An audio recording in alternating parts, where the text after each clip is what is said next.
हंसी लग जाइया जे आब आइ काल्हि के जे नौजवान पीढ़ी छथि ओ सब नमहर नमहर झोंटा राखऽ लगले छियै आ ओ एकटा इंडिया गेट जींस चलि गेलैया जो एकदम चमड़ा में सटल रहे छे ओतबे नहीं होइ छे। आब तो चाइनीज एकटा गाड़ी आबि गेलै स्कूटी ओहि पर में बैस जाइ छे आ हो बाबू जखन ओ विदा भेल रोड पर में तो 5टा छौड़ा ओकरा पाछा लागि गेल। ओ छौड़ा सबके होइ छे जे इहो कोनो लड़किए जा रहली है। जब आगा जाकर देखल कहल दू ई तो अपने जाइत छलौ रे। एकटा छौड़ा के एनाहिते घर में दुर्दशा ओकर माय सब दिन कहे कि तू चल जो दिल्ली पंजाब बम्बई। छौड़ा पूछल के किया गे कहल के देख तोरा बहिन के बर के पक्ष के लोग अबै छौ देखै लेल आ तोहर ई नमहर नमहर झोंटा देख के तोरे पसीन क के चल जाइ छौ।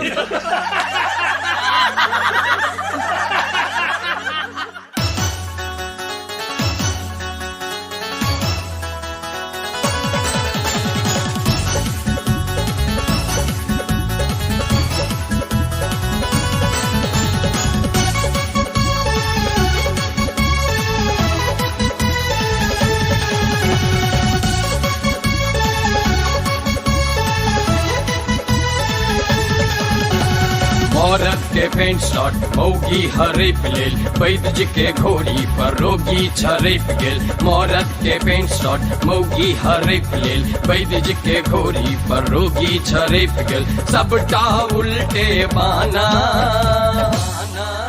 अरे वाह जनाना अरे वाह जनाना।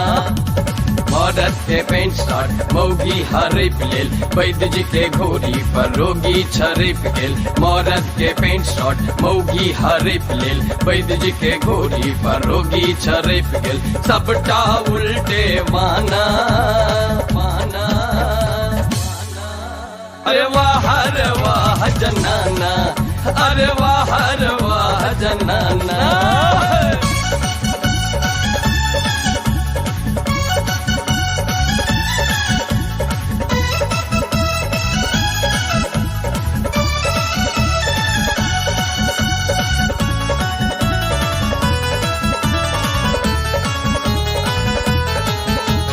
हर घर में देखो मौगी सरदार कतबो हाकी मैं कहबी बाहर घर में छी मालिक बेकार।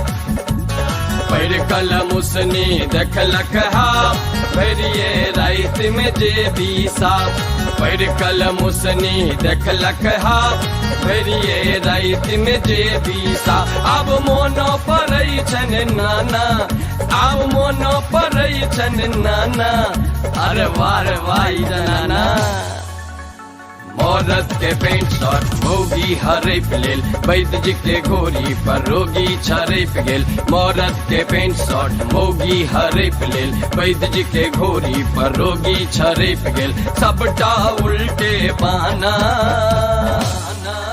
अरे वाह जनाना अरे वाह जनाना।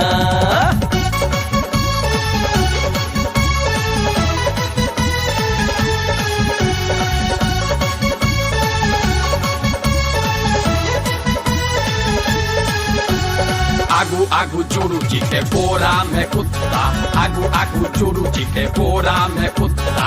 चोरू जी के झोरा में मैडम के जूता। देख देख पिटलहूँ अपन माँ मुँह से निकलल बाप रो बाप।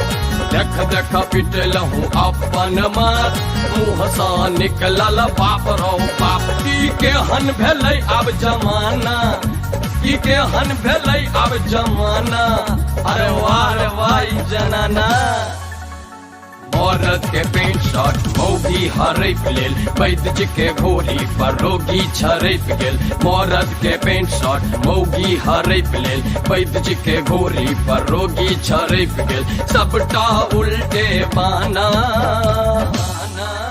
अरे वाह जनाना अरे वाह जनाना।